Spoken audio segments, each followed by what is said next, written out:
Hello everyone, welcome back to my channel and I hope that you all are doing very well. So in today's video, we'll be discussing part 3 of the background readings, that is selected readings by Eugene Ionesco. So before this video goes on, let's quickly see the introduction to the author, that is Eugene Ionesco. Eugene Ionesco was a renowned playwright known for his contributions to the theatre of the absurd Rhinoceros. तो Eugene UNESCO एक बहुत ही famous play right थे और वो अपने contribution के लिए जाने जाते थे जो कि इन्होंने थिएटर ऑफ एब्सर्ड को दिया था। जो भी इनका योगदान था एब्सर्ड थिएटर में, उसके लिए बहुत ज़्यादा फेमस थे। फॉर एग्जांपल हम ले सकते हैं राइनोसेरस, जो कि हम पहले डिस्कस कर चुके हैं और ये एक एब्सर्ड ड्रामा है। And his works often delve into existential themes through unconventional and nonsensical narratives. और इनके जो भी काम है वो ज़्यादातर नॉनसेंसिकल होते हैं और या फिर अनकन्वेंशनल यानी चेंजलेस, उसमें कुछ चेंज नहीं होता। तो इनके जो भी वर्क्स हैं वो ज़्यादातर ऐसे ही होते हैं, absurd. And some of his notable plays include the bald soprano, the chairs and rhinoceros. तो इनके काफ़ी सारे वर्क्स हैं, काफ़ी सारे प्लेज हैं, लेकिन नोटेबल प्लेज में कौन कौन से प्लेज इनके इंक्लूड है? The bald soprano, the chairs and the rhinoceros. और राइनोसेरस इसको हम डिस्कस कर चुके हैं। And UNESCO unique style and exploration of the absurd have left a lasting impact on the world of literature and theatre. तो इनकी जो भी यूनिक स्टाइल है एक्सप्लोरेशन की, यानी किस तरीके से ये एक्सप्लोर करते हैं चीज़ों को ऑफ द एब्सर्ड, ठीक है, यानी बेतुकी चीज़ों को, तो इसमें इनका बहुत ही ज़्यादा लास्टिंग इम्पैक्ट है लिटरेचर और थिएटर की दुनिया में। And he was born on 26 November 1909 in Slatina, Romania and passed away on 28 March 1994. तो इनका जन्म हुआ था 26 नवंबर 1909 में स्लैटिना में, रोमानिया में, एंड ही पास्ड अवे, और इनकी मृत्यु हो गई थी 28 मार्च 1994 में। So this is all about the author. अब हम चलते हैं हमारी एसे पे। Selected readings by Eugene Ionesco is a collection of his essays and reflections on various topics such as literature, philosophy and the nature of human existence. तो देखो selected readings जो है ये क्या है, एक तरीके से ये एक कलेक्शन है ऑफ essays, और इस essay में काफ़ी सारी चीज़ें इंक्लूडेड हैं, जिस तरीके से हम कह सकते हैं literature, philosophy and the nature of human existence. And in these readings, UNESCO often delves into the absurdity of life, the challenges of communication and meanings of identity. तो इन सारी रीडिंग्स में यूनेस्को जो है वो ज़्यादातर क्या बताते हैं कि किस तरीके से हमारी लाइफ जो होती है वो एब्सर्ड होती है, and also the challenges of communication and the meanings of identity, यानी पहचान का जो मतलब है वो क्या होता है, कम्युनिकेशन के टाइम पे जो भी चैलेंजेस होते हैं वो क्या क्या होते हैं, एंड एब्सर्डिटी ऑफ लाइफ। तो सिंपल लैंग्वेज में सिलेक्टेड रीडिंग्स जो है ये एक तरीके से कलेक्शन है जिसमें काफ़ी सारे टॉपिक्स हैं, यानी literature, philosophy, nature of human existence, इसके अलावा absurdity of life, challenges of communication and meaning of identity. तो अब हम फाइनली शुरू करते हैं हमारे एसे को, और इसका पहला टॉपिक है स्टिल अबाउट अवंत-गार्ड थिएटर। तो बेसिकली अवंत-गार्ड जो है इसका इजी मीनिंग क्या है कि एक तरीके से टर्म है आर्ट का, यानी कला जो होती है उसका ये एक टर्म है, ठीक है। Avant garde means art that is innovatory, introducing और एक्सप्लोरिंग न्यू फॉर्म्स और सब्जेक्ट मैटर, यानी इसमें हम इनोवेटिव तरीके से चीज़ों को निकालते हैं, चीज़ों को बनाते हैं, जिस तरीके से हम कला के लिए न्यू इनोवेशंस करते हैं, इसी तरीके से कि अलग अलग तरीके से हम चीज़ों को और अच्छा कैसे करें, ठीक है, जो आर्ट है उसमें इम्प्रूवमेंट कैसे करें, तो इसको हम कहते हैं अवंत-गार्ड, ठीक है। तो हमारा पहला टॉपिक है still about avant-guard theatre. Avant-guard theatre is like really creative and out of the box theatre. तो देखो ये जो अवंत-गार्ड थिएटर है ये सचमुच में एक क्रिएटिव है, ठीक है, एक क्रिएशन है, यानी इसमें हम इनोवेटिव तरीके से चीज़ों को दिखाते हैं, and out of the box theatre, इसका क्या मतलब है? आउट ऑफ द बॉक्स यानी सबसे हटके, इसकी जो क्रिएटिविटी है वो सबसे हटके है, and it does not follow any traditional practices, यानी ये बिल्कुल हटके होता है। It's all about trying new and different things that break the rules of traditional theatre. और इसमें क्या होता है कि जो भी रूल्स होते हैं ट्रेडिशनल थिएटर के, कि अगर थिएटर में ये चीज़ पहले से चली आ रही है तो अगर हम कुछ और नया कर रहे हैं तो ये चीज़ उसमें होना ज़रूरी है, तो इसमें ऐसा नहीं है। इसमें जो भी रूल्स होते हैं ट्रेडिशनल थिएटर के वो ब्रेक कर सकते हैं हम न्यू आइडियाज़ के साथ। And it's about being bold, experimental and making people think in new ways. और ये किस बारे में है? बीइंग बोल्ड, एक्सपेरिमेंटल, यानी इसमें हम नई नई चीज़ों का एक्सपेरिमेंट करते हैं और लोगों को सोचने पे मजबूर करते हैं कि किस तरीके से लोग जो हैं वो नए नए तरीक़ों से चीज़ों के बारे में सोचें।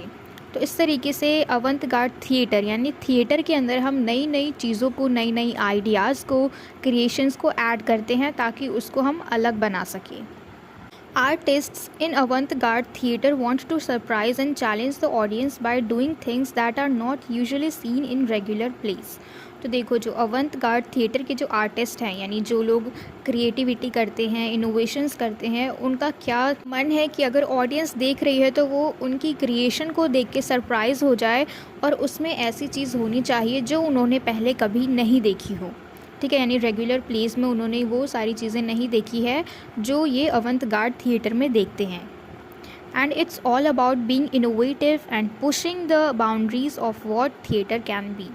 और ये पूरी तरीके से उस बारे में है कि मतलब किस तरीके से हम इनोवेटिव बन सकते हैं और किस तरीके से बाउंड्रीज़ जो होती है ना कि इतना है तो इतना ही रहना चाहिए, इसमें हम कुछ भी ऐड नहीं कर सकते एक्स्ट्रा, तो ऐसा कुछ भी नहीं है। अवंत-गार्ड थिएटर में हम बाउंड्रीज़ को ब्रेक कर देते हैं, यानी उसमें हम काफ़ी सारी नई नई चीज़ को, नई नई आइडियाज़ को, क्रिएशंस को इनोवेटिव तरीके से हम उसमें इंक्लूड कर सकते हैं। और अगला हमारा टॉपिक है remarks on my theatre and on the remarks of others. Remarks का क्या मतलब है? यहाँ पे हम सिंपल लैंग्वेज में कहें तो कमेंट्स। ठीक है, यानी लोग जो हैं उनके कमेंट्स क्या हैं, उनके विचार क्या है, जो भी है इनके थिएटर उसके बारे में। ठीक है, तो जो अवंत गार्ड थिएटर है उसके जो भी कमेंट्स हैं लोगों के वो क्या हैं, और बाकी जो थिएटर हैं उन पे लोगों के कमेंट्स जो हैं वो क्या हैं। ठीक है, रिमार्क्स क्या है। In this particular section, UNESCO describes his encounters with numerous critics who have written about his work or have approached him asking about the intention behind a phrase, a scene or the play. तो इस section में जो UNESCO है वो हमें क्या describe करते हैं कि किस तरीके से उन्होंने काफ़ी सारे क्रिटिक्स का, यानी आलोचकों का, जो लोग बुराई करते हैं, जिनको चीज़ों से ऑब्जेक्शन होता है, उन लोगों से इन्होंने किस तरीके से सामना किया और उन्होंने इनके काम के बारे में काफ़ी सारी चीज़ें लिखी। और या तो उनके पास आए ये पूछने के लिए कि किसी भी सीन के लिए, किसी भी प्ले के लिए या फिर किसी भी फ्रेज़ के लिए उनका क्या इंटेंशन होता है जब भी वो किसी भी चीज़ के बारे में लिखते हैं या फिर बनाते हैं। तो इन क्रिटिक्स ने उनसे आके पूछा और या फिर उनके बारे में लिखा। ठीक है, क्रिटिक्स का मतलब हम सिंपल लैंग्वेज में कह सकते हैं कि जो यूनेस्को है उनके जो भी राइटिंग्स हैं, ठीक है, जितने भी वर्क्स हैं, अगर उन क्रिटिक्स को, अगर उनको कुछ भी प्रॉब्लम नज़र आती होगी, कुछ कमी नज़र आती होगी, तो उन्होंने या तो सीधे सीधे इनसे आके कहा और या तो उन्होंने अपनी राइटिंग्स में इनके जो भी वर्क्स हैं उनके बारे में लिखा। ठीक है, नेक्स्ट पॉइंट है हमारा, amidst so many things being written about the work loses its essence. तो बहुत सारी चीज़ों के बीच में जो एक चीज़ मेन लिखी जाती है, क्योंकि वो बहुत सारी चीज़ों के बीच में घिर जाती है, तो ऐसे में जो मेन चीज़ है, जो मेन वर्क है, उसका जो एसेंस है वो खो जाता है, उसका जो सार है वो खो जाता है। And the voice of the text is suppressed. और जो लिखी गई बात है, जो टेक्स्ट में जो मेन चीज़ है, यानी टेक्स्ट की जो आवाज़ है वो सप्रेस्ड हो जाती है, वो दब जाते हैं, यानी लोग जो है उस चीज़ को अच्छे से नहीं समझ पाते। And readers often depend upon the popular opinions of acclaimed critics and lose their own power of interpretation in the process.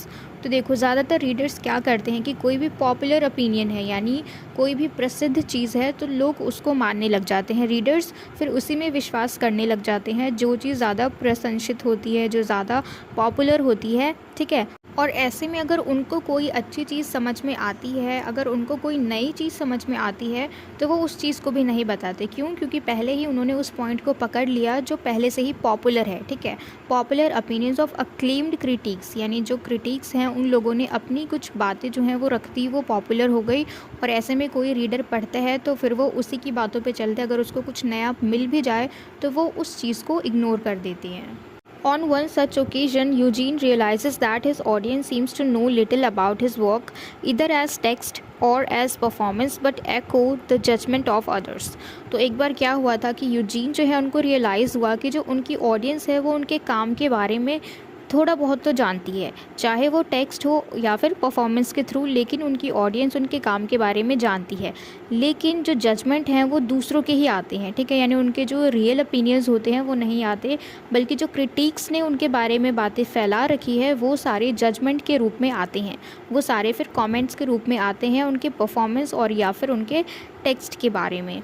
यानी जो भी उनके ऑडियंस हैं, जो भी स्पेक्टेटर्स हैं, रीडर्स हैं, अगर वो पढ़ रहे हैं या फिर परफॉर्मेंस देख रहे हैं यूजीन यूनेस्को के, तो उनके जो रियल ओपिनियंस हैं वो नहीं आते हैं, ठीक है, बल्कि popular opinions of acclaimed critics जो होते हैं, जो क्रिटिक्स ने उनके विचार रखे हुए होते हैं इनके काम के ऊपर, इनकी परफॉर्मेंस के ऊपर, वो सारी चीज़ें आती हैं। And UNESCO discusses the remarks of numerous intellectuals who advise him to either conform or write plays that give a clear message। तो देखो यूनेस्को जो है वो हमें ये भी बताते हैं कि किस तरीके से इन्होंने डिफरेंट काइंड ऑफ कमेंट्स के ऊपर इंटेलेक्चुअली देखा, उनको जो एडवाइस मिले हैं कि या तो जो भी वो काम लिख रहे हैं या फिर जो भी वो परफॉर्मेंस कर रहे हैं उनमें बिल्कुल क्लियर मैसेज हो, ठीक है, यानी ज़्यादा घुमा फिरा के नहीं, कि कुछ कुछ होते हैं ना इनडायरेक्ट मैसेज मिलता है हमें कोई भी प्ले से या फिर कोई भी ड्रामा से, तो इनके राइटिंग्स में ऐसा नहीं होना चाहिए। इनको एडवाइस मिली कि जो भी ये लिखते हैं या फिर जो भी परफॉर्म करवाते हैं उसमें जो भी प्ले है उन सब में क्लियर मैसेज होना चाहिए। And UNESCO believes that it is not necessary to always agree with the writer, for it can become very disquieting। What bothers UNESCO is the falseness of the critic's opinion। तो देखो UNESCO का मानना क्या है कि ऐसा ज़रूरी नहीं है कि हम हमेशा राइटर के ओपिनियन को ही सही समझें, हम हमेशा राइटर के विचार को ही, सोच को ही हमेशा उस पर अग्री करें, क्योंकि हमारे खुद के विचार भी हो सकते हैं। तो इसलिए इनको ये चीज़ थोड़ी सी ख़राब लगती है, थोड़ा सा ये डिस्क्वाइटनिंग है। और जो मेन चीज़ है जो यूनेस्को को परेशान करती है वो क्या है, फॉल्सनेस ऑफ द क्रिटिक्स ओपिनियन, कि जो आलोचक हैं, जो बुराई करते हैं, जो लोग आलोचना करते हैं, वो झूठ भी बोलते हैं, यानी जो फॉल्सनेस है उस चीज़ से इनको डर लगता है। क्योंकि देखो क्रिटिक्स जो हैं वो भी इनकी तरह पॉपुलर हैं और यूनेस्को भी पॉपुलर हैं, तो ऐसे में जो अच्छी बात है यूनेस्को के बारे में वो सब कुछ दिख रही है, वो सब कुछ विजिबल है, लेकिन ऐसे में क्रिटिक्स जो पॉपुलर हैं, जो लोग बहुत ज़्यादा प्रसिद्ध हैं, अगर वो ऐसी कुछ पॉइंट रख देते हैं जो गलत है तो वो भी साथ साथ पॉपुलर हो जाती है। तो ऐसे में इसलिए इनको डर लगता है फॉल्सनेस ऑफ द क्रिटिक्स ओपिनियन, कि क्या अगर क्रिटिक्स ने ही गलत बात बोल दी तो फिर वो झूठी बात हर जगह फैल जाएगी। And he believes that literature is fictional and a construction of the imagination. और इनको क्या लगता है कि लिटरेचर जो है वो सिर्फ एक फ़िक्शन है, यानी फ़िक्शनल है, काल्पनिक है, उसको हम अपनी इमेजिनेशन से बनाते हैं। And a construction of the imagination, वो हमारी सोच का ही एक हिस्सा होता है। और कई मामले में ऐसा होता है कि जो लिटरेचर है जिसमें हम कहानियाँ पढ़ते हैं वो सचमुच में फ़िक्शनल भी होती हैं। And UNESCO's problem lies in his works being judged by moralists and fanatics whose opinions are subjective। तो देखो सबसे ज़्यादा प्रॉब्लम जो यूनेस्को को है वो कब लगती है कि जब भी इनके वर्क्स होते हैं वो जज होते हैं किसी मोरलिस्ट या फिर फैनेटिक्स के थ्रू, यानी ऐसे लोग जो कट्टर होते हैं उनके थ्रू, और वो लोग भी मान लो उन्हीं की तरह पॉपुलर हैं, तो इसलिए इनको उनके जो सब्जेक्टिव ओपिनियंस है उससे डर लगता है। सब्जेक्टिव ओपिनियंस का क्या मतलब है, उनके जो पर्सनल ओपिनियंस होते हैं, क्योंकि अगर कोई एक चीज़ हमने देखी है, ठीक है, अगर एक चीज़ 10 लोगों ने देखी है तो उन 10 लोगों के 10 विचार होंगे अलग अलग, लेकिन उनको इसलिए डर लगता है कि अगर एक पॉपुलर इंसान ने अपने विचार रख दिए तो वो सारे 10 लोग जो हैं देख रहे हैं उन सबको फिर उनका एक विचार जो है, जो इस क्रिटिक ने रखा है, वो सही लगेगा और फिर वो 10 के 10 लोग इनके एक ओपिनियन को सही मानेंगे, चाहे वो गलत हो या फिर चाहे वो सही हो, क्योंकि सबके अपने अपने ओपिनियंस होते हैं। तो ऐसे में जो ऑडियंस है वो अपनी खुद की जो सोच है, अपने खुद के जो आइडियाज़ है जो उनको मिले हैं देख के चीज़ों को, पढ़ के चीज़ों को, उस चीज़ को वो इग्नोर करते हैं और दूसरे का जो पॉपुलर है उसको वो लोग कॉपी करते हैं। तो इतना सबको क्लियर है। अब हम चलते हैं हमारे थर्ड पार्ट पे जिसका नाम है प्रेजेंट पास्ट, पास्ट प्रेजेंट। तो ये एक बुक है जिसका नाम है प्रेजेंट पास्ट, पास्ट प्रेजेंट, और इस बुक को यूजीन यूनेस्को ने ही लिखा है। The present past, past present is a collection of essays by Eugene Ionesco where he reflects on various aspects of life, arts and literature।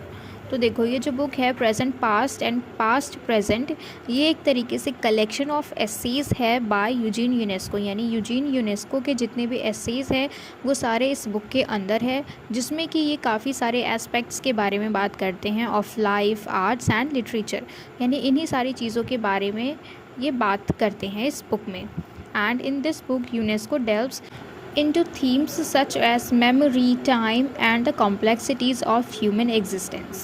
और इस book में UNESCO जो है वो किन किन चीज़ों के बारे में बताते हैं, इसमें ऐसे थीम्स है जैसे कि memory, time and the complexities of human existence, यानी मनुष्य का जो अस्तित्व है उसके बारे में, समय के बारे में और यादों के बारे में। Through his essays, he explores the connections between the past and the present, questioning how our understanding of the world around us। तो देखो इस ऐसे के थ्रू ये क्या बताते हैं कि किस तरीके से जो कनेक्शंस होते हैं between past and the present, उस पे ये एक्सप्लोर करते हैं और हमें बताते हैं कि किस तरीके से हमारी अंडरस्टैंडिंग होती है जो भी हमारे आसपास की दुनिया है उसको लेके। And it's a thought-provoking read that offers insights into UNESCO's philosophical views and his unique perspective on the human experience। और ये बुक जो है the present past and past present, ये एक तरीके से थॉट प्रोवोकिंग रीड है जिससे कि यूनेस्को की फ़िलोसफिकल व्यूज़ जो हैं और उनके जो यूनिक पर्सपेक्टिव है ऑन द ह्यूमन एक्सपीरियंस, उन सारी चीज़ों के बारे में हम गहराई से सोच सकते हैं। तो ये एक तरीके से थॉट प्रोवोकिंग रीड है, यानी अगर हम उसको पढ़ते हैं तो वो चीज़ें हमें सोचने पे मजबूर कर देती हैं। तो इसी के साथ हमारे ये पूरा ऐसे ख़त्म होता है और मुझे पूरी उम्मीद है कि आपको ये पूरी वीडियो अच्छे से समझ में आई हो। And if so then please let me know in the comment box if you like this video and share it with your friends as well so that they can get help from it। And don't forget to subscribe my channel, and till we meet in the next video, keep learning।